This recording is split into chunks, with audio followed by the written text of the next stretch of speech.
Welcome to another episode of Live from the Blue Seats. I'm your host, Rob, joined this week by producer JL, John-Luc Shapiro. So good to talk to you. I don't think you and I have been on a pod together in quite a while. Dave will not be joining us tonight. Hope to get him back next week. We are recording this in the immediate aftermath of a very difficult 2-1 overtime loss to the Toronto Maple Leafs.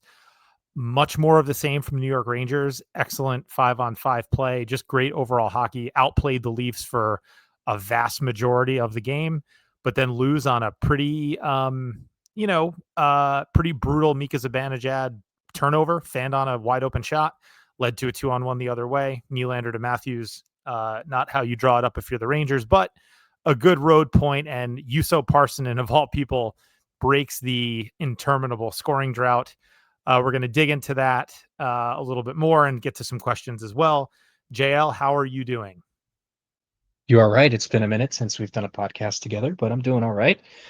I'm basically back from my Buffalo-Pittsburgh trip. Got to see the boys play out there. That was a very fun weekend to go and do that. I basically saw, was it 1, 2, 3, 4? Yeah, about 4 hockey games within pretty much a week or change. So yeah, it's good to be back. Nice to start chatting with the boys again. And yeah, I've got some thoughts, but that'll come soon enough. You attended the only 2 wins of the season so far, in Buffalo and Pittsburgh. So and then I know you've been to the home games. I don't think anything could constitute a good luck charm for the Rangers right now, at least at home. They are so snake bitten, and that trend mostly continued. So let's start with the Toronto game, since that's fresh in our minds. We could talk a little bit about sort of the home shutout streak and the absurdity of that. I don't think it's anything other than absurd at this point. But what was your? I guess let me ask you this way. Let me ask you the question this way, JL, to kind of kick this off. They do it again. They play a great game, pretty much wall to wall for 60 minutes.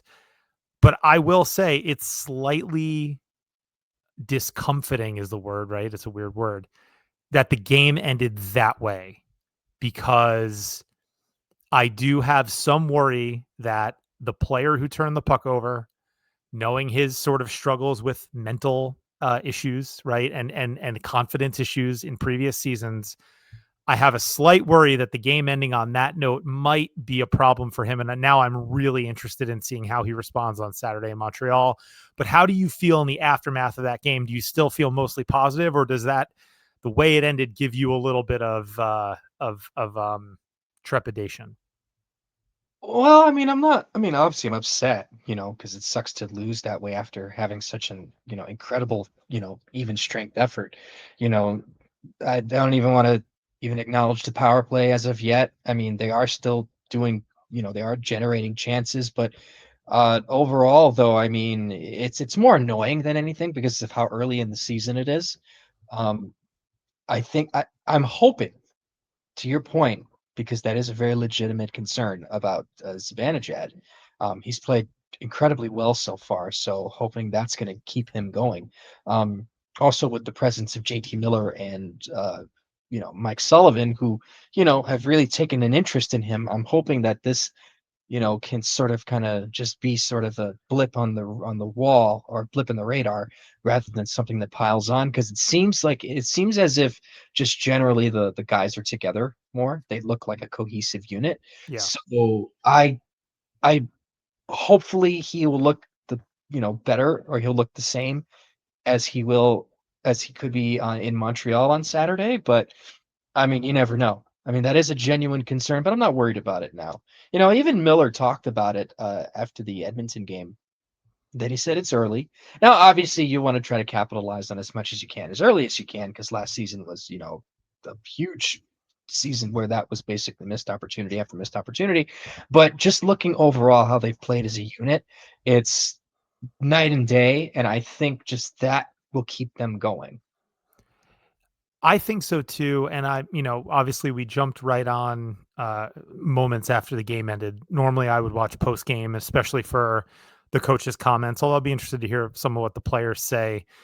You alluded to JT Miller's comments after the Edmonton game. You know, he had such a tone about him that was so refreshing because it was so honest and it was not like your typical robotic hockey player tone. You know, the first words out of his mouth, at least in the, you know, when MSG cut into his interview, was like, "Hey, like let's not blow this out of proportion." It was very like matter of fact, but also a little bit defiant. And Mhm. like, "Hey, like we believe we're a good team. We're playing really well. We know we deserve better results than this." And it was just such a departure from sort of the mopey, robotic, you know, frankly, like unleaderly, I don't think that's really a word, but I just made it up. Tone that you get from Truba, that you got from Ryan McDonough even back in the day, who was not really a very good captain, at least from an interview perspective, and you know, as a spokesman for the team. Which, hey, look, that's a big part of it. You know, it's not just leading on the ice and leading by example. You have to face the media. You have to answer the hard questions. You have to put on a face for the team when things are not going well. And I just thought JT Miller was incredible in that post-game interview. And I think you're right that as long as that attitude persists, and I'm hoping, and obviously we don't know if this is going to happen, but the hope is that JT Miller, who really likes Mika Zibanejad, they have great chemistry on the ice, even though they're separated now, they're both still playing highly effective, you know, very high quality hockey here. You hope he's the first one to go up to him and say like, "Hey, Mika, don't worry about it. Like, you're killing it. Keep it going. Keep doing what you're doing. Pucks are going to go in. We're going to forget about this when we're, you know, in the playoffs in April and May, because we look like a playoff team now, and Mhm. we are building a foundation now for, you know, winning hockey in the spring." And that's what you want to see. I mean, look, a lot of people did not think this was a playoff team, and we're sitting here at 2-3-1 through 5 games, and you know, you could understand people being like, "Well, it doesn't look like a playoff team to me," but if you dig in even a little bit underneath the surface of those results, I think there's a lot to like. Um, so how do you feel after 5 games total? And how much has that shutout streak, especially at home, gotten to you? I'll be honest, it hasn't really bothered me at all. I think it's just weird, but it's clearly bothering a lot of the fan base. So how have you sort of processed the early inability to score goals? Well, well, I was at 2 of the games. So, I mean, I mean I mean, the home opener and the game against the Oilers, I was there. It's more annoying than anything. It's not even if this had been something later on in the season. Okay, so let me just backtrack for a second. It's annoying is what it is. Hmm. And I think it's more annoying than it is frustrating because of how well they're playing. And overall, through the first couple of games, I think, and I said this to my buddy in Buffalo, uh, and also in Pittsburgh, because him and I took the same trip. I essentially said that these guys are playing playoff style hockey Hmm. in October, and that's what you want. There's a lot of suppressing chances, a lot of puck possession, and they are creating chances. Yeah. It's absurd and it's more annoying than anything. I mean, I think what was it this time last year? I had sung the goal song a few times at the Garden already of the first couple of games that I've been to, and I will be at the Garden on Monday, October 20th, against Minnesota. So hopefully they break the streak then and there. But it's just more of an annoyance than anything because of how well they are playing. You know, I think last season we got to see a team that just kind of didn't really apply the pressure on, or when they would get a lead somehow that they wouldn't stick around and hold it. They just kind of stuck to it. But you see with the way that, and even in the Maple Leafs game here, you can see how, even towards the end of the game, and also kudos to Mike Sullivan for throwing out Matt Rempe at the end of a game with his line, because it just goes to show you that they're not only playing well, structured, sound hockey, but it seems that he has this trust for, pretty much majority of the team. So it's annoying that they can't score at home, but I just think overall they look like a good hockey team. It's just pounces are just not going their way, but that will come in time. Like Trocheck will come back. Obviously, we might see the emergence of Brett Berard, maybe even Gabe Perreault, shows up at some point. And that could turn to tide after a certain point because you sure as heck know that, Connor Sheary, Taylor Radish, and so Parsonen, which I did predict he'd make the team, those are not going to be guys that they're going to completely, rely on. So I mean, I feel okay. It sucks to see them lose, but they got a point, thankfully, and they're looking like an actual hockey team, and that's all you really could ask for with this current crop of people right now. There are 2 to 3 things, sequences, let's call them, in every game that stand out to me, not because they're flashy, entertaining plays. Actually, this is in many ways one of the least flashy Rangers teams, at least through 5 games that we've ever seen. There's just, their skill and their speed, and they're creating a lot of chances, as you said. Even the first half of this Toronto game, it was almost a continuation of the Edmonton game. I was like, really? Like now it's Anthony Stolar's turn to look like prime Dominic Hasek? Like, what the hell is going on? It's so ridiculous. And like you said, it's more annoying. And to me, the word is absurd than anything else. And look, if you're going to go through an epic scoring streak, no better time for it to happen than October. But I was going to say that there's 2 to 3 sequences a game where I watch them do something or something happens, and I think to myself, this is one of the most well coached, well disciplined, hardest working Rangers teams I've seen in a long time. And I think maybe going back to, and I tweeted this, or sorry, I put it on Blue Sky, so a few people might have seen it. I think pretty much going back to the Tom Rennie and then the early John Tortorella days before his, he started wearing out his welcome here. They don't give up any odd man rushes. When the Nope. other team does get a break, they get back and they break it up. Look, the only time the Leafs got an odd man rush in this game was 3-on-3 hockey off a turnover when Adam Fox had been on the ice for basically 4 minutes straight, because he played the end of the third period for almost 2 minutes. Then he played the entire overtime, basically. So the but there's just stuff like that where I'm like, wow, even off of a turnover or when a defenseman pinches, there's immediately a forward dropping back, remaining in the play, but also in good defensive position in case there's a turnover. Again, there's no rush game against to speak of. They're just a lot more decisive with dumping pucks in, and then recovering pucks. So they're actually an effective dump and chase team. There's just so much to like about the overall game that you have to trust that the offense will come. Now, I will caveat that with, and I agree with you, JL, whether it's the emergence of Gabe Perreault or Brett Berard or both, Trocheck needs to come back because he's more than anything, he's a very good offensive player. I know people like to sort of tout his defense. I think he's an average defensive player. He works hard, but his metrics have always skewed offense. And or a trade, but they need more offense in this lineup. And look, credit to Juuso Parsonen, who, scores a very, blue collar, greasy goal at the top of the paint. The best part of that goal, and what did I say about this not being a flashy hockey team? He throws Brandon Carlo to the ground legally before he deflects that puck in, right? Carlo's trying to box him out. He basically says, nope, shoves him out of the way. Carlo goes down, and then the puck's coming in and he tips it in. They are doing all sorts of dirty work that either previous Ranger teams didn't do or couldn't do because they just didn't play that style. But this team needs more scoring in the lineup.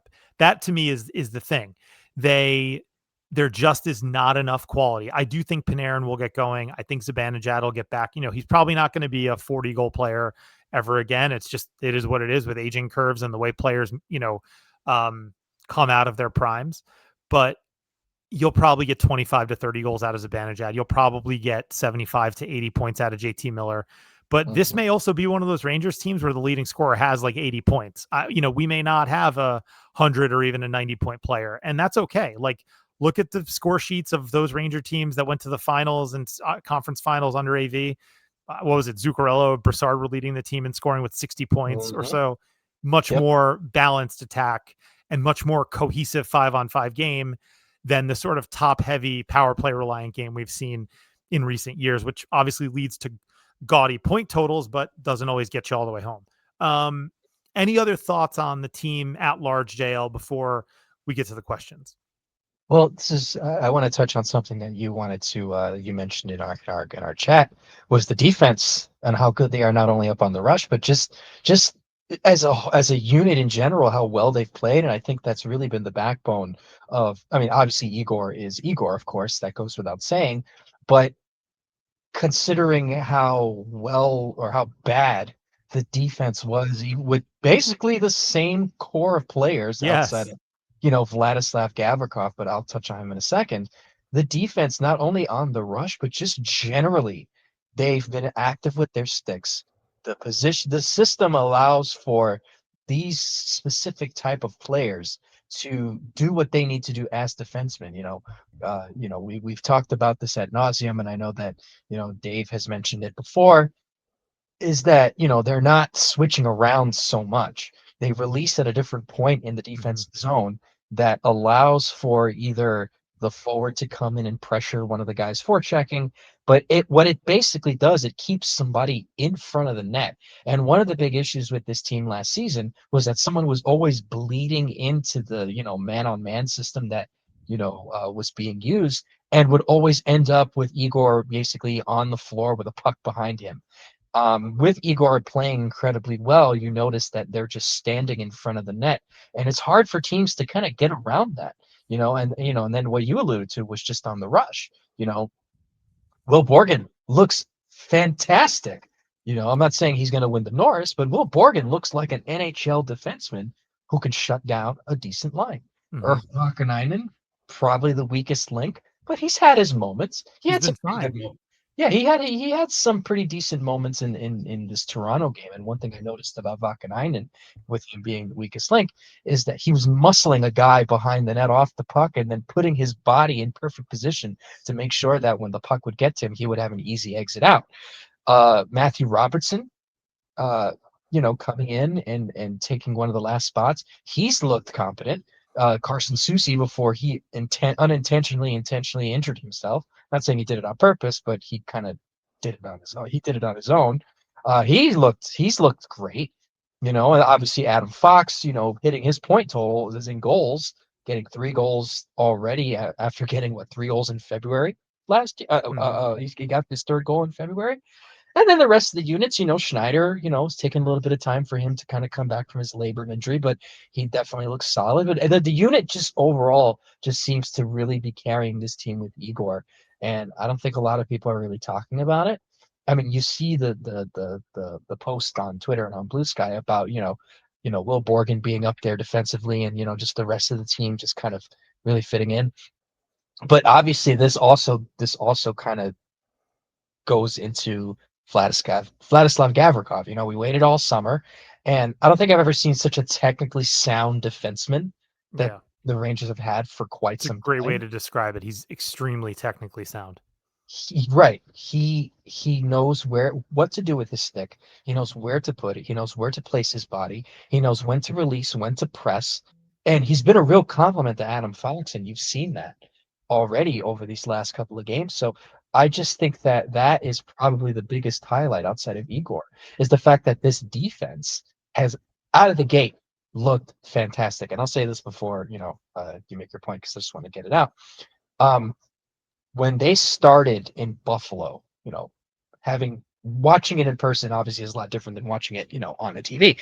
But watching the game in Buffalo, Buffalo, even though Buffalo was shut out, Buffalo was attacking the Rangers pretty hard in front of their own net. Buffalo's a very spunky team. They have a lot of quick players on that roster. Tage Thompson, for a big guy, he's pretty fast. Alex Tuck, he's criminally underrated in terms of his speed. They were moving the Rangers around a little bit, but the Rangers defense just stopped them, and it got to the point where the Rangers skill ended up taking over. And even though the game was close until the end, the Rangers were able to outlast them. And obviously, they dropped the 4 spot on them after a bit. Obviously, one of those was an empty net goal, but that hard work ended up prevailing at the end, and Gavrikov was kind of leading the charge on that, with Adam Fox. So I think the defense has really been, a real point for, a positivity for the squad so far, and it's only going to get better. I mean, they they looked really good against a really good Capitals team. Toronto's no slouch. They've looked really good against them. So the offense just really needs to click a little bit, or there might need to be some changes. This team could make the playoffs. So And I'm saying that in October. Maybe things will change in the next couple of weeks, but I'm confident this team could, sneak in and cause some trouble. Yeah, I mean, I think the thing about the defense overall is, like you said, this is the difference coaching makes that, and I'm not, look, I'm not going to sit here and tell you that I know exactly what Sullivan's system was in Pittsburgh and, you know, I'm not breaking down tape and really diving into the nuances of defensive systems in hockey, but I would venture a guess that Sullivan made sure that whatever he employed during training camp was a good fit for this group of defensemen. He's not the kind of coach who's going to, try to fit square pegs into round holes. The other thing that you hear from a lot of analysts, and we are blessed, on MSG networks and on the radio side to have great analysts, many of whom are former goalies, Henrik Lundqvist, Steve Valiquette. Um, there have been others over the years, but one of the things that both of them say is like, if you know what your defensemen are doing, it makes the game very predictable, right? If you know they'll be in position, you have a plan on whether it's off the rush or in zone. To your point, JL, they just don't vacate the front of the net because it's a zone system, especially down low.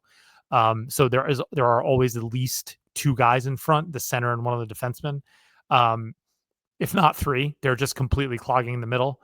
And, that makes it very difficult for the opponent to get into high danger areas. And if Igor can, and they've clearly taken the, you know, approach that, okay, if the other team's going to get a shot, keep it to the outside and let Igor see it. He's the best goalie in the world. If it's an angle shot and he has clear sighted it, he's going to see it. He's going to see it. He's going to stop it. So, no, the defensive plan has been spot on. I just think that, and the forwards have been helping out too, which has to be said. The back check has been strong. Positioning in zone has been strong. They've adjusted their breakouts a little bit. This is something that Dave and I were talking about last week with the concerns about the defense being able to move the puck outside of Fox, right? There's not a lot of, passing, high end passing skill there to get the puck up the ice. But I think they've tweaked their breakouts and all of a sudden they're coming out clean a lot more often and they're getting on the offense a lot more quickly and efficiently. So no, look, I mean, the only thing that's missing is the finish. The power play has not been highly effective. It's been okay. It's generated some looks, as everyone likes to say. But, I think one thing you could consider is maybe mixing the units up, not just doubling down and tripling down on the same top unit, which has now been, was not effective for most of last year and is now, at least showing some signs of, similar patterns and habits this year. Why not mix the units up? Next time you get a few days of practice, see if you can maybe split up Miller and Zibanejad, split up Fox and Panarin, so you kind of have a quarterback on each unit, and give some of those guys further down the lineup a chance. Rempe gets some power play time, Cooley gets some power play time. Lafreniere should still figure heavily into that equation. So there are things to improve, and I think that's what Mike Sullivan has done a great job of striking the right balance between. We want the results because everyone wants to win games and you want to get points and put yourself in position to make the playoffs, and these games matter just as much as the games in March and April. But also, like, we have to focus on the process, especially early on, and the process has been good. So all right, let's get to the questions. We had a bunch on the blog post in the comment section, so um I'll read them off and then JL will get your reaction first, and I can chime in. So first one from Captain Jack. I'm actually going to reverse these because the second question is actually more about the immediate state of the team, and then the other one's more of a big picture free agency question. So Hmm. first, how long do you keep these lines together if they continue to play well without scoring? So what do you think, JL? Like, when do you start? We did see some juggling today with he went with Lafreniere, Miller, and Sheary. So he took Lafreniere off of Zibanejad's line. He Hmm. basically just flip flopped Cooley and Laugh. Yeah. But what do you think about the line combinations? Would you stick with them even if there's not if they're not producing goals? I think you give it one more game. You see how they do in Montreal. Clearly Noah Laba is driving play, and he's looking good in how he's been deployed. But I think it suffers a little bit when he doesn't have a bit of you know, kind of like a disturber on that line. Um, Preferably, you'd want that to be Berard. I don't think Taylor Radish is any good. Um, I just kind of thought that was a bit redundant. Maybe he comes and surprises me at some point, but I just think the Laba, and Parsonen slash Brodzinski, I don't think that it's been great. I will say though, with Brodzinski though, I think that Brodzinski added a little bit of fire to that line. So I think what you probably would want to do is basically you find a way to shoehorn Brett Berard in there somehow, or maybe even Brennan Othman, but I know we'll touch on that in a sec. Um, and then just kind of see where it goes. It can't really hurt. So I'm assuming they can give it one more game, and if it gets to a point where they're not putting up anything, then you may see some tweaking. Yeah, I would say what you probably wouldn't see wholesale changes where someone like Edstrom or Rempe is moved up into the top six. I think Sullivan does like the current delineation of top six and bottom six players. Now, to your point, JL, what I actually think could or should or will happen is, frankly, I've been impressed with Connor Sheary. I think people are writing him Hmm. off, and I no way. I think he should not be cut or removed from this lineup at all. No, He's been no, very no, good, absolutely not. No, he but has no I think he's 100%. one of those guys who would be better served in a third line role. I don't think he Hmm. should be in the top six on a team Yeah, that's looking to contend for a playoff spot. So, is he the guy that moves down to Laba's line?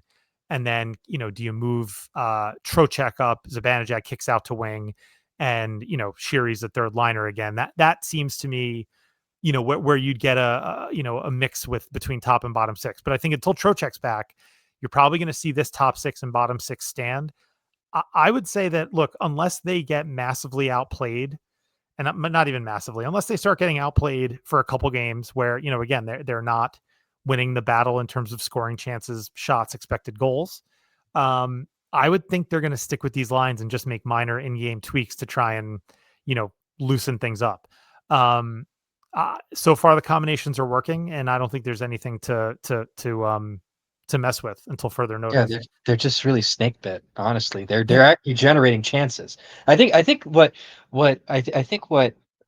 so this is probably going to be sort of like you obviously you and I can see this where we've seen the Rangers, at least as a team, play this style of hockey before because it is very similar to the John Tortorella style teams, like you mentioned, post Tom Reddy, and 2010, 2009, 2010 sort of style of play, Yep. where it's not.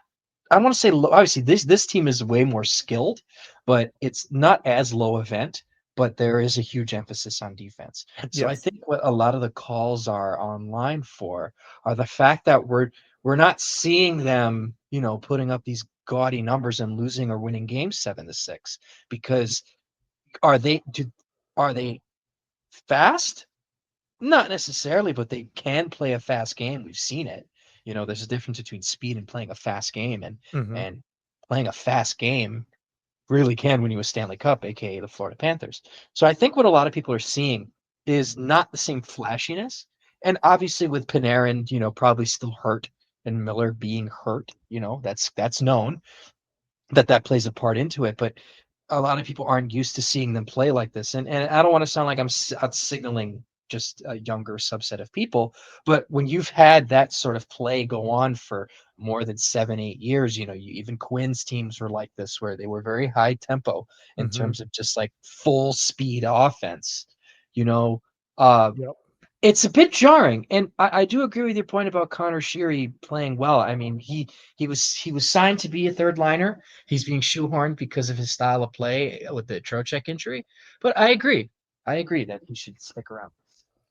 Yeah, no, it's a great point about the, sort of look, they threw caution to the wind, probably against the wishes of David Quinn and Gerard Gallant and even Peter Laviolette to a certain extent. They were a little more responsible, at least in Laviolette's first year, but they have not played this hard in a long time. Like this consistently high effort, high intensity defense first game. It just, Hmm. we haven't seen it in a long time. All right, Yeah. Captain Jack's other question: with next year's free agent class dwindling, what do you think plan B is with the cap space? Oh, jeez. Yeah, Well, I mean, look, I'm not going to say names. I'll say that I'm not even going to look at available players, but look, Well, we know that it's about, what is it, yeah, roughly $30 million, and just there are going to just be, about.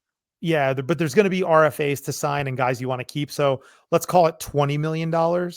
Yeah. Um, JL, I mean, you could go first. I don't know if you have any name. Again, I don't really have any names, but $20 million is a lot of cap space. Well, I think they definitely make a run at Jason Robertson. Hmm. Where there's smoke, there's fire. And I think Dallas is looking to, well, from what I've been able to read from not only people we've talked to in the chat, but just looking at Dallas's situation, especially with the extension of Matt Duchene in Dallas. I think Jason Robertson is probably the one that the Rangers are trying to get, and I feel like with the way Sullivan and Drury like to deploy their rosters, I think that that is a player that they're going to try and go hard for. I think with the defense, I think they'll probably try and get. I mean, because if I'm remembering, I don't have the list in front of me, but if I remember correctly, obviously he's probably not going to make it, but Cale Makar could be had if it got to that point. But I don't think Colorado would do that. He's going No, to stick around, just like how Eichel decided to stay. McDavid took that 2-year contract, which, come see us in 2028. I'll go back to my delusion about that. Or if Edmonton sucks at the end of this season or next season, then you make that trade and lock them up. But we'll save that delusion for down the line. But I think the it's going to be either Jason Robertson or Martin Necas, or if anything, maybe there is a trade that the Rangers will make that they can fit that into their plans. right. Obviously a player like Austin Matthews comes to mind. I can't recall if he had just signed an extension, but I his name has been floating around a little bit for a potential trade candidate for, you know, some time now, even though it's not too serious. Maybe that's something that they can look at because again, Sullivan and Drury have familiarity with him in terms of, with the Four Nations tournament, the Olympic teams. So I think that that's probably a name that could come as sort of a trade. But in terms of free agents, at least, I just think it's going to be Jason Robertson. And or Martin Necas. I think Necas fits their build a little bit more.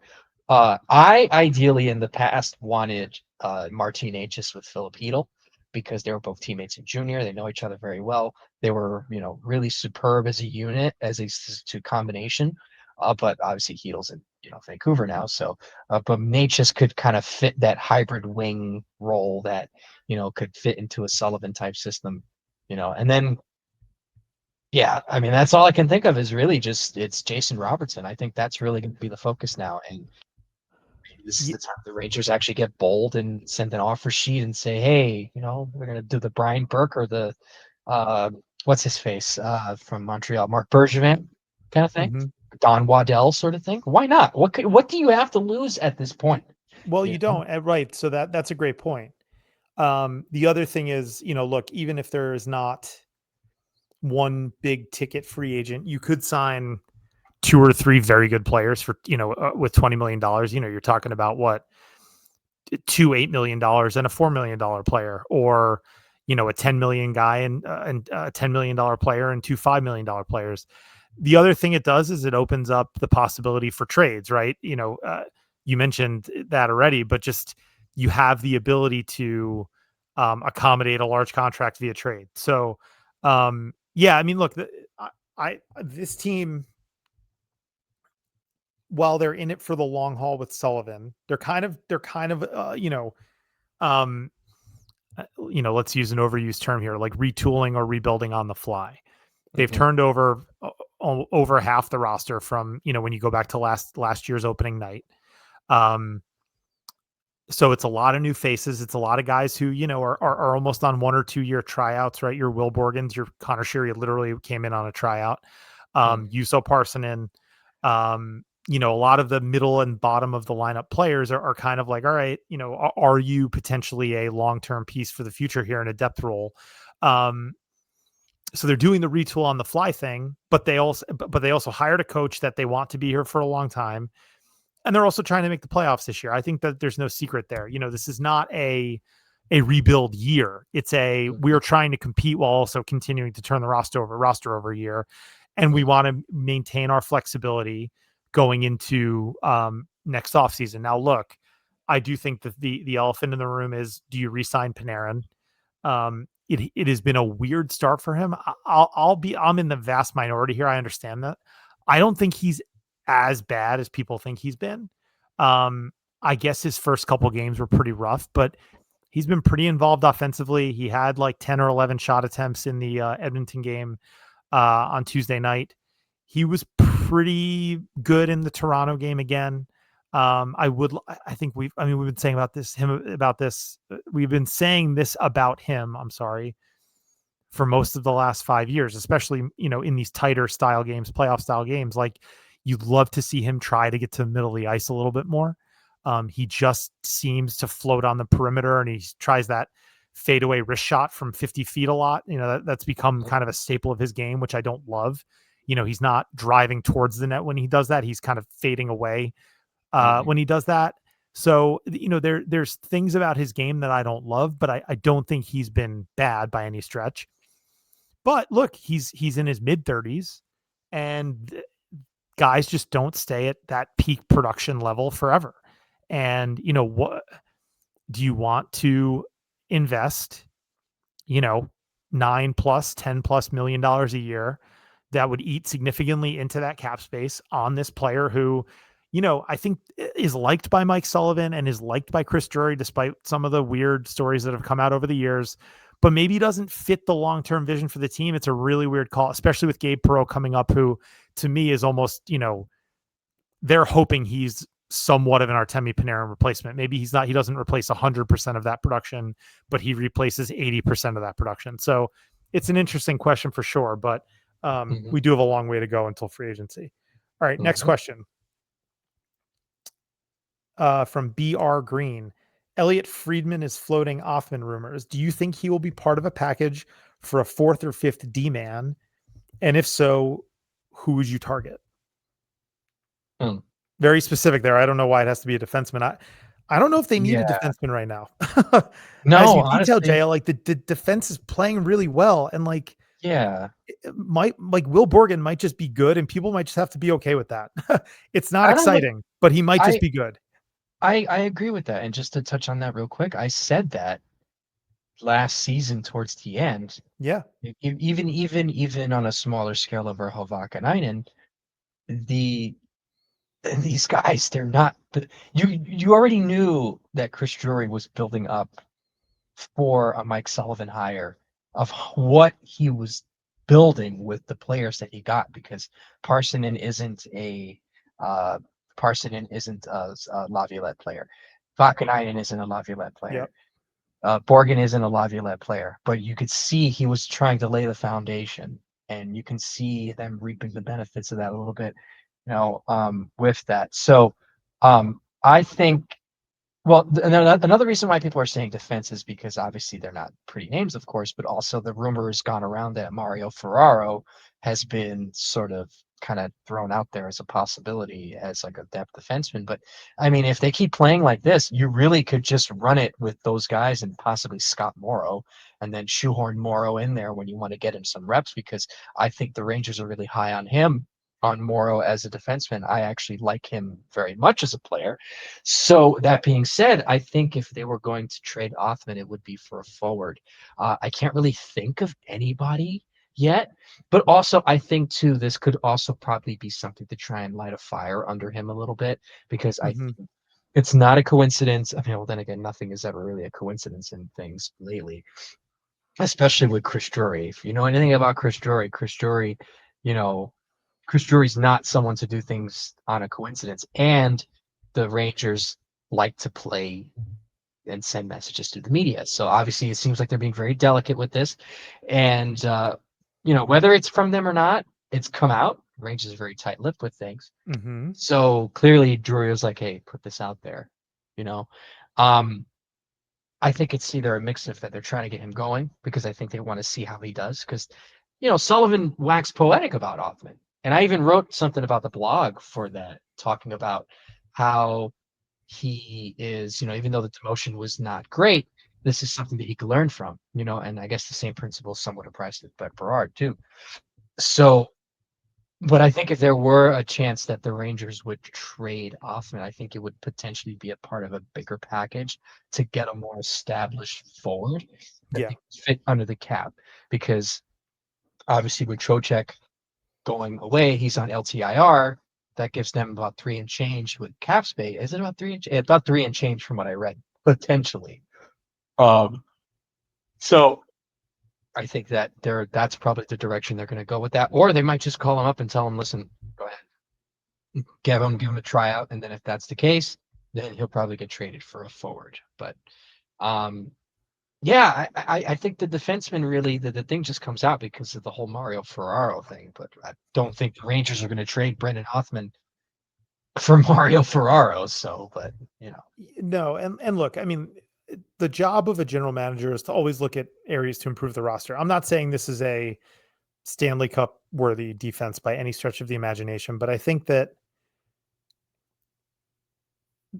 I don't think they have to rush into any kind of move when it comes to Offman or any other area of the roster. They can be very strategic here and they can play the long game because of the cap space and the 2026 offseason and the possibilities that presents, even with most of the big names off the board. So, look, last year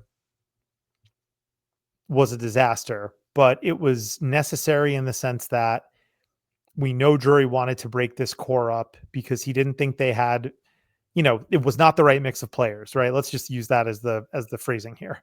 Um, he wanted to give it a whole year before he did this, but they didn't play well enough to merit that. So he decided to do it in the middle of the season. Um, he's gotten a lot of that done. And now that the overall process has changed and the whole tenor really of the team has changed with Mike Sullivan and with JT Miller as captain, I think that continues to be a somewhat underrated and underappreciated aspect of all this.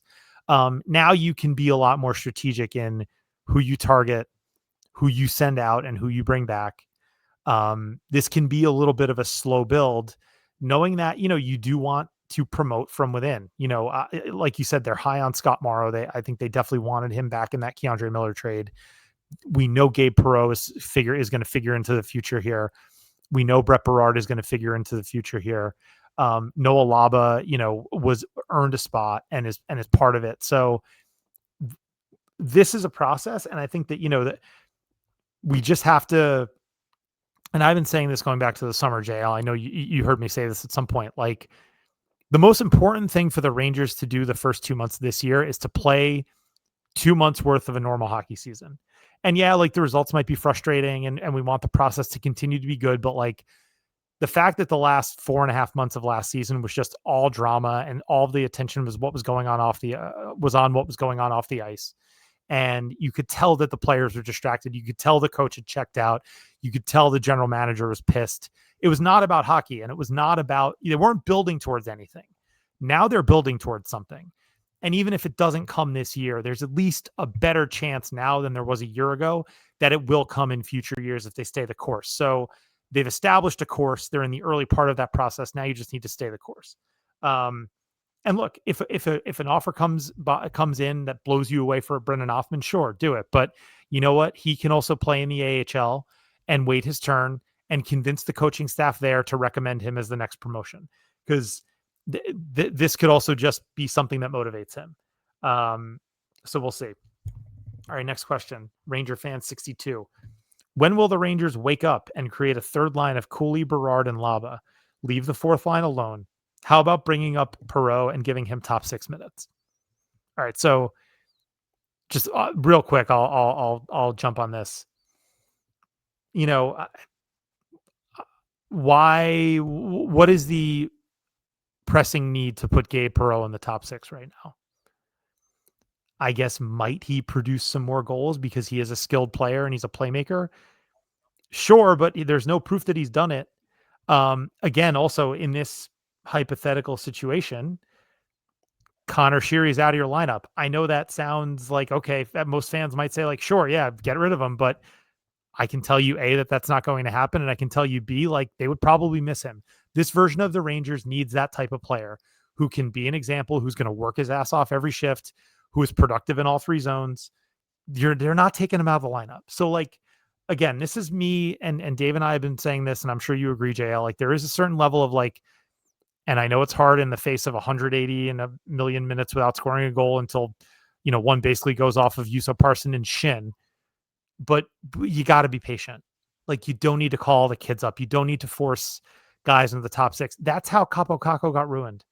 That's how Alexi Lafreniere got ruined. Those guys needed time to marinate in the minors and they weren't afforded it. So let's not rush this next wave of prospects. Let's lean on the veterans who are effective now. And if they stop being effective, yes, let's talk about changes, but there's no reason to talk about changes right now, in my opinion. Yeah, I agree. I even wrote about, again, this is not the Connor Sherry, wax poetic podcast, but he's been effective, in his role. Um, I wrote that basically Connor Sherry can, if if he were able to make the team, which he did, um, he can be sort of what Blake Wheeler was for that 22 team. Right. And Blake Wheeler, for all intents and purposes, very good player. You could tell he was slowing down, but you can tell that the locker room really liked him, and he kind of brought the guys together, and that was a really big part of why that team was so good in 22 because there was that presence in the locker room. Obviously Laviolette led the team, of course, and they were obviously playing pretty decent hockey, but um, Connor Sherry has you two Stanley Cups, has experience with two Stanley Cups. Obviously, Mm-hmm. so does Mike Sullivan. Um, the Rangers were missing that kind of guy last season. And I think if you want your players to, turn into that sort of ilk, you need to have players who have done it before. And I think it's just this whole fascination with calling these guys up too early. I think it's because we a lot of fans, and I'm guilty of this too to a degree. I'm not perfect, but I sit back and I realize what they're trying to do somewhat makes sense. When you go online again, this is the social media thing coming into play. You see Tim Stutzla, uh, you see Connor McDavid, you see Ryan Nugent Hopkins, you see Lucas Raymond, you see all these guys who came up and just immediately had an impact. But no one's going to really talk about like Nikita Gusev or uh, what's his face, Alexander Holtz. Mm-hmm. There's just for as many players who came up right away and produced. There is a ton of other stories that are of players who came up and couldn't really produce right away. Magnus P.R.V. Svensson is another name, for example, who was really good at Sweden and was basically thrust into the lineup right away for the Oilers. Or was it Edmonton? Yeah, right, for the Oilers, and he just kind of bounced around. Uh, you don't want to make the same mistakes that the past Rangers did with Kako and Lafreniere.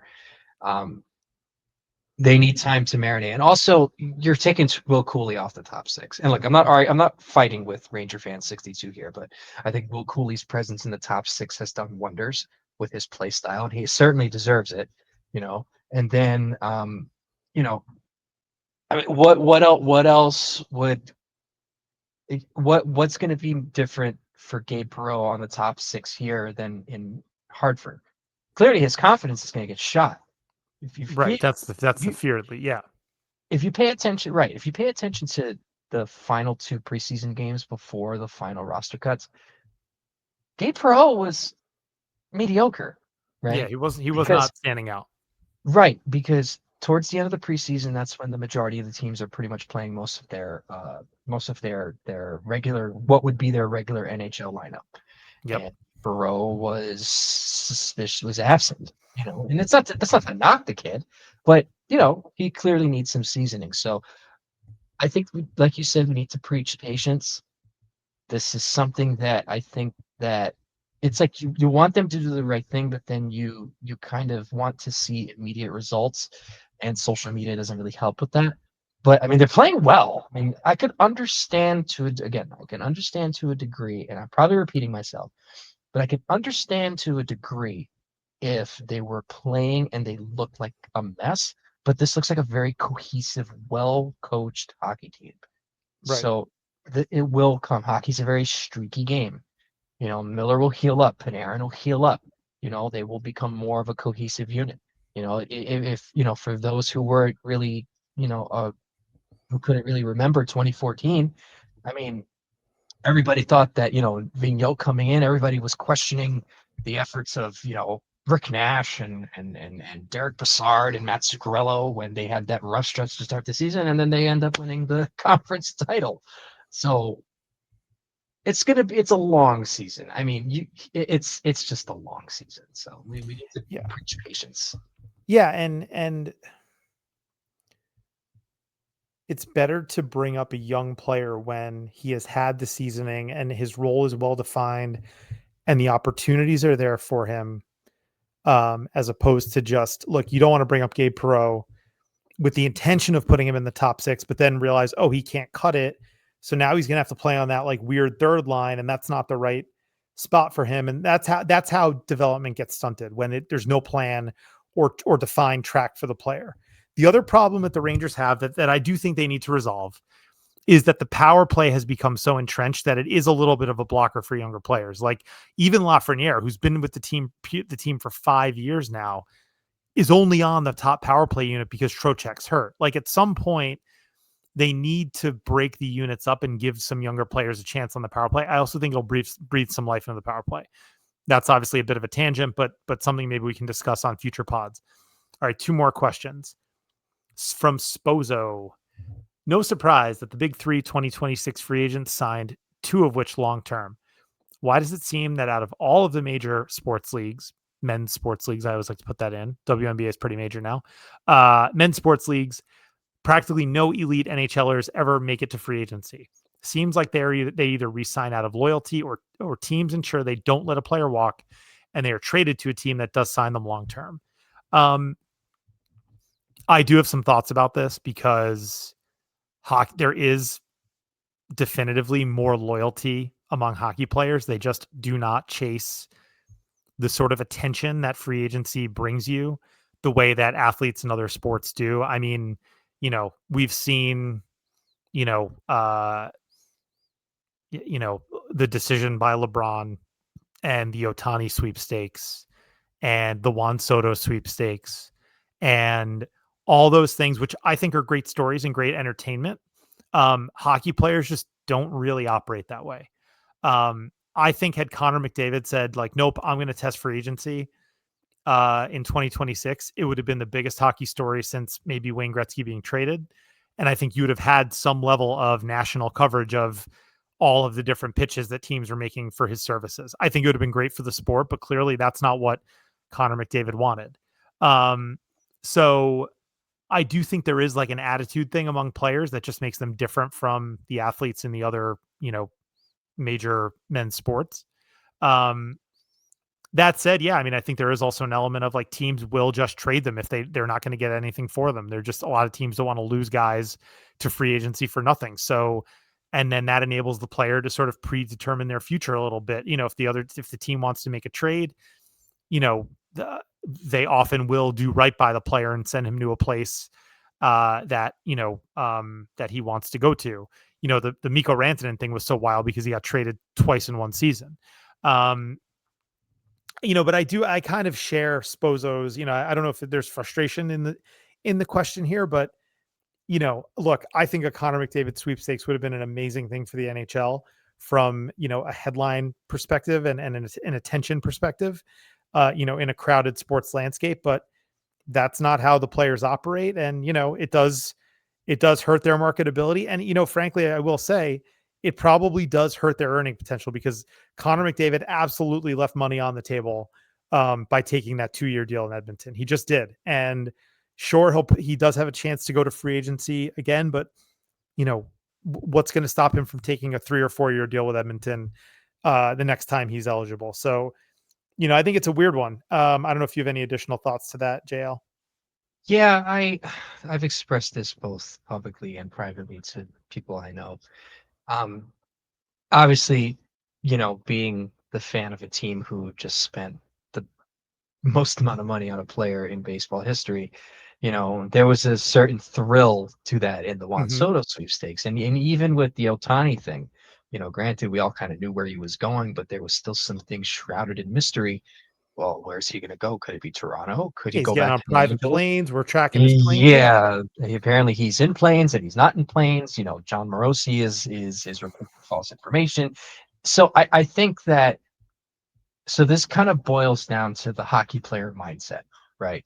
And I think this is beginning to more. I mean, well, football's a bit slightly different because what you put your body through, and they want to get their bag as quick as possible. And Yep. baseball just pays absurd amount of money, and also just basketball.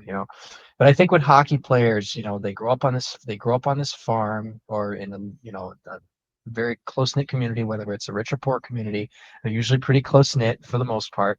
Hmm. They grind all this time with teammates, and then like in the NHL, it's really a team game, and you can see it. These guys love each other. They see each other basically all these months throughout the year, and I think that the hockey players have this different mindset where they see it as like this duty that Hmm. they have to do it for their teammates. And even if you played hockey on a professional level, semi-pro level, or even just like a rec league or like a lower rung level, there's that sort of camaraderie in the sense of like, this is a tough game. It's not an easy game to play. Yep. But at the same time, though, as a fan and as someone who wants to see the sport grow, it's a bit disappointing. Obviously, I'm not going to get on Connor's case for the choice that he made because that's clearly the choice that he made. And let's be real here. He's going to pay $12 million.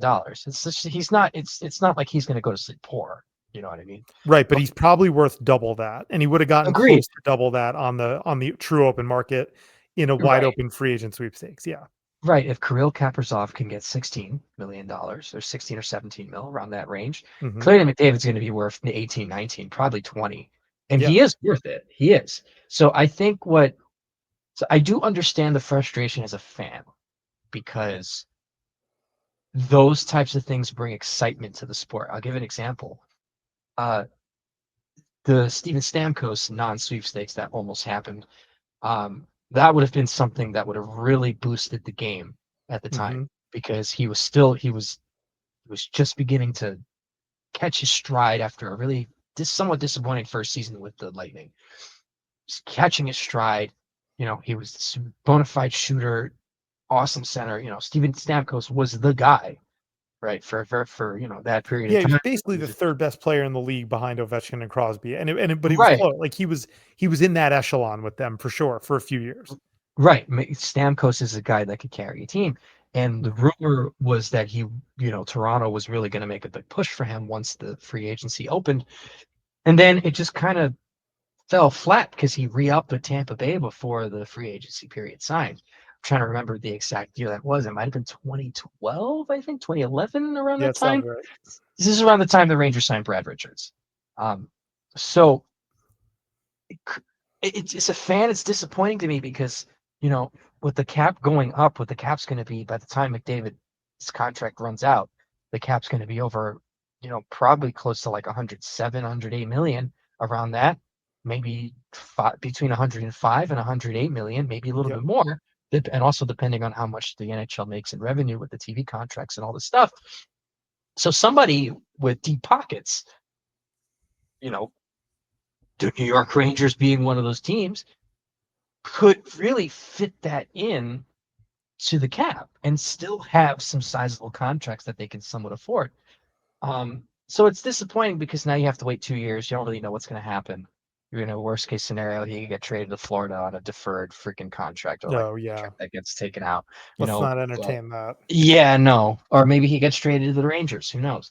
But Yeah. it just kind of delays that a little bit when you kind of wanted to see it now because of where the cap is going and how it could take off.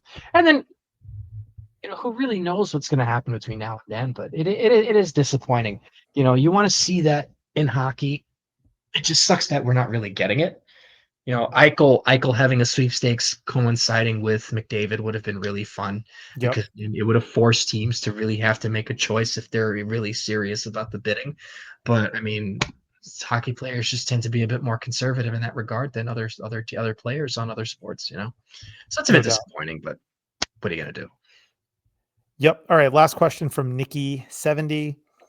Why do you think Panarin has basically been a non-factor so far? Which of the following would you acknowledge or discount? Age, system, indifference, or maybe just being mentally checked out? Um, I will just say, actually, those are pretty good, potential reasons why he looks a little bit off. I don't know that it's necessarily the system. And again, I think he has not been a liability. And I think if he was, that would stick out defensively, right? If he wasn't doing his part on the defensive side of the puck. And he is an offense first player. And I think Mike Sullivan is totally okay with that. Um, I think this is like 50% age. I think, he's getting older. He's now got injuries piling up. He has not had a full clean bill of health, for the last few years. He's played through some nagging injuries. He has been a little bit banged up. He's a smaller player. Um, so I think age slash injuries probably is 50% of the reason he doesn't quite look himself. Um, I think the other reason is he's just still getting back up to speed. So yeah, maybe if you want to call that system, maybe that's 40% of it. I think it's, maybe if he's at all mentally checked out, or if he's, let's call it distracted because of the contract um, situation or anything like that, that maybe sure that's in the back of his mind, 5 to 10%. So like I'm just looking at those as like percenting them out. But um, I think it's also just sometimes athletes have slow starts. And I know that's not a satisfying answer, but he's It probably happens. going to go on some run pretty soon where he has 12 points in 9 games, and you're going to forget about this pretty quickly. Yeah, and I think we also have to remember that he had not one but two injuries in the preseason. He had an upper body injury and a lower body injury. Yes. Assuming I'm going to assume the upper body injury, when they say upper body injury, it's generally a concussion for the most part. And he had a lower body injury, which kind of seems to affect, you know, the one thing you notice about Panarin, at least to start the season. Look, I'm not worried. Was I frustrated with him during the Toronto game because he kind of looked like he loafed on that back check a little bit? Yeah, Yeah, he did. That last play was, again, that was the most frustrating part of any of the last 3 or 4 games, because that looked like the old Rangers, like Zibanejad fanning on a puck, hmm Panarin not dogging it, not dogging it, but not really busting it all the way back.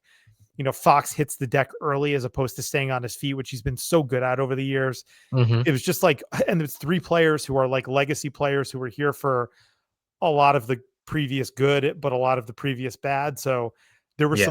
there was like 10 seconds of old Rangers right there that I think flashed before our eyes, and we're like, whoa, hmm that was scary. But I don't think that that's Yeah. going to be the vast No. representation of what we see moving forward. But yeah, no, No. I think that's a good call out, JL. He Yeah. didn't exactly, go all out max effort on his back check Yeah. on that goal tonight. So I'm thinking it's and he didn't play a preseason game, Right. and that's important for, JT Miller did play in the preseason, so he seems to be a little bit more up to speed. He's also hurt too. But Panarin, he didn't play a preseason game. This is essentially his warm up. He's still, you can practice all you want, but in the grand scheme of things on game action, it's different. So I think that's part of it. Obviously, you mentioned age, and then you factor in age and injuries. If you're having an upper body injury and a lower body injury, I mean, that severely affects your play. And also, if you notice, he's usually pretty sure-handed with the puck. He Hmm. hasn't really looked sure-handed when it comes to controlling the puck. No, he Um, hasn't. I don't wanna dog him because I have my thoughts about him, just in terms of, like, past times where he has dogged it before. But clearly he seems engaged. I mean, I'm not gonna question his effort there. He's definitely, for all intents and purposes, like you said, he's looked like he's engaged and he's creating chances. He does that stupid long shot thing that annoys me where he curls back. Yep. But, Annoys you me. know, he but, it's he's not like a net negative, as Gary Cohen talked about Daniel Murphy in baseball. Um, he could probably be a little bit more decisive quicker, but who knows if that's just from injury or, whatever. But I just think that, you know, he's just still trying to get used to the system. And my only thing though is that uh he thrived under a similar system in Tortorella, right? He Mhm. probably had one of his best years before he became a Ranger in Columbus with John Tortorella. So you know he can play in this style of system. You know, that was the surprising Columbus teams at that time who were really shocking people. And I think that he was part of the team that took out that really good Tampa Bay Lightning team in the first round. He was, yes, because of the famous Kucherov Panarin thing Yep. where Panarin was over ecstatic and Kucherov wanted to kill him in the handshake line. So and maybe this is something that maybe he just doesn't fit here anymore. I don't know. And there's a lot, and I'm not gonna throw the guy. I did tweet out that is Panarin, did he give up or whatever. I was just frustrated in the moment. Um, but at the same time, it's just you kind of want to see more. But then I guess you just kind of have to be patient. I don't know, but I think it's just a mix of just injuries and just age. We have one more question, by the way. Okay. It came in. You might show on your page when you refresh. But I turned on the page because I wanted to read along with the questions. We do have one more, and this is from Midline Shift. I guess I'll read it out. And they ask, who will score more goals this year? There's a couple of questions here, but who will score more goals this year? The eventual Rocket Richard winner or the Rangers? Okay.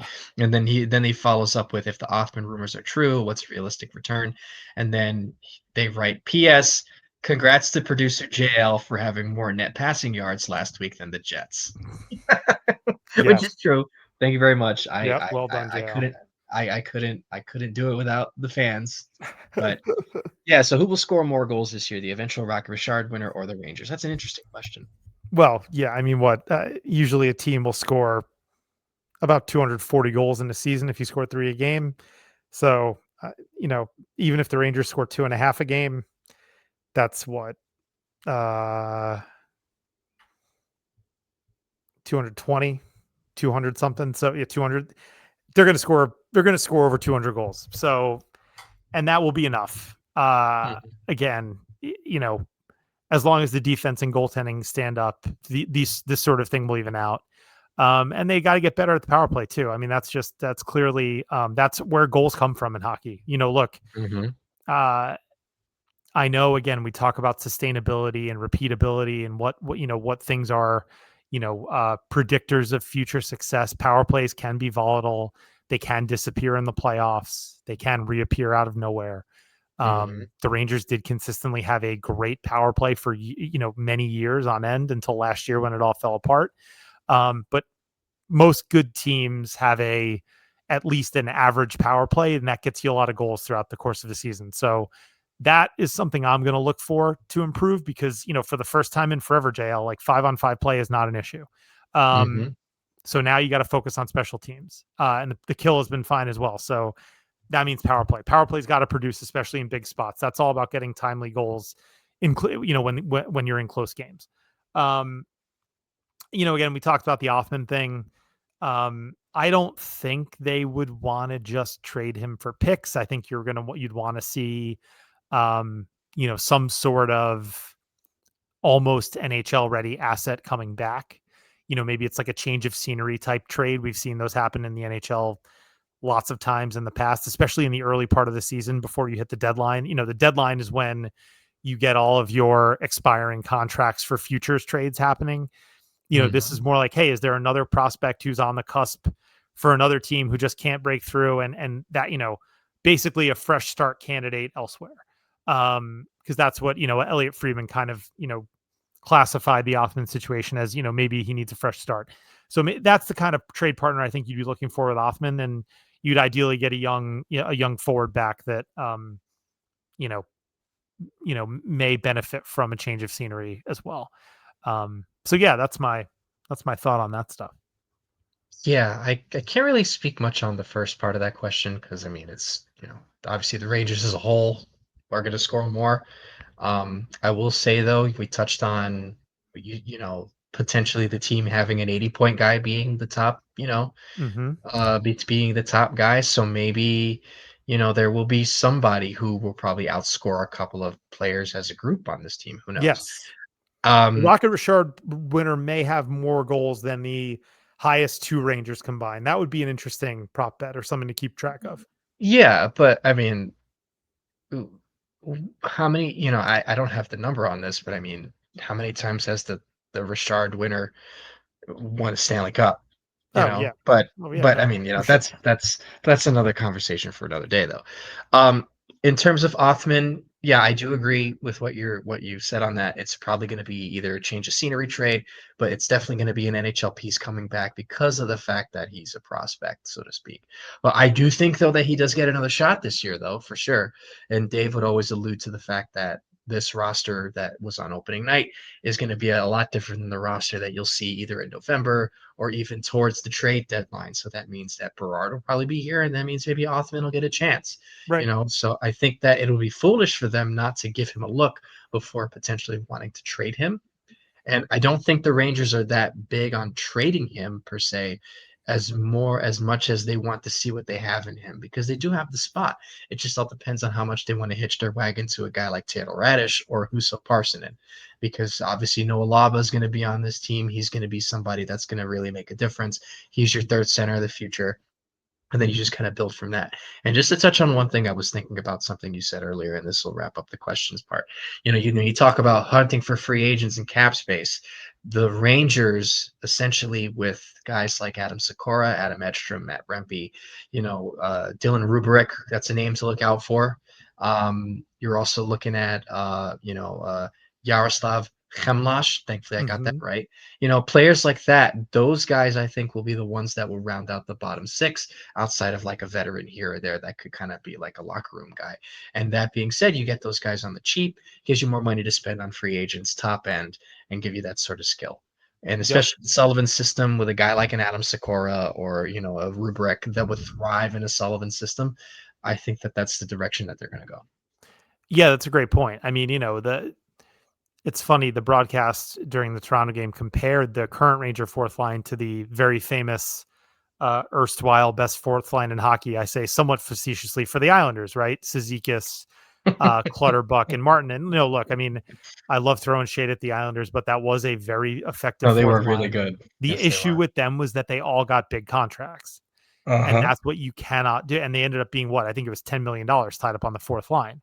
They were all Yep. making, one of them was making four, the other was making three, the other was making two and a half. Like it's just too much money for your fourth line. So, um, what makes Rempe, Carrick, and Edstrom valuable is not just that they are good and they are effective and they are productive. They also don't cost any money. And Hmm. look, the second if Matt Rempe enters free agency in a few years and wants $3 million and can get it from somewhere, you let him walk Goodbye. and you call up the Goodbye. next guy Hmm. because it is about keeping costs down in the bottom part of your lineup. And this is what makes Florida so good. And everyone's like, well, how can Florida keep getting these star players? They got Seth Jones and they got Brad Marchand. It's because the bottom of their lineup doesn't cost them anything because they can Hmm. plug in like Mackie Samaskevich and Anton Lundell and all these guys from their system that they've drafted. Um, and and they can pluck Gustav Forsling off of waivers. Like it's stuff like that makes great teams um, happen with a salary cap. Hmm. So Yep. that's what the Rangers need to look to do. So it's a great point, JL. And the Rangers have a lot of bottom six players, potential bottom six players in their farm system that that could come up, like you said, and contribute. So all right. Great questions, everybody. JL, it's been a pleasure doing this with Always. you. Um, any quick final thoughts? Um, I think I have to stop going to the garden before they score first, but that's not going to happen. But Keep going. It's not but you. in all but in all seriousness, though, I'm very pleased with the way the team has come out of the gate. Uh, it's a long season. JT Miller was right about that, and I think that they're decent enough to overcome this bump, and I think we're going to be in for a pretty decent hockey season this year. I know we're all still a little scarred from last season, but this is a new year, new coach, new outlook, and I think they're going to be fine. And honestly, it couldn't have come at a better time, considering New York sports is pretty much a tire fire at this point. Yeah, other So than the Knicks, who are yeah, prime for a potentially long year and deep run.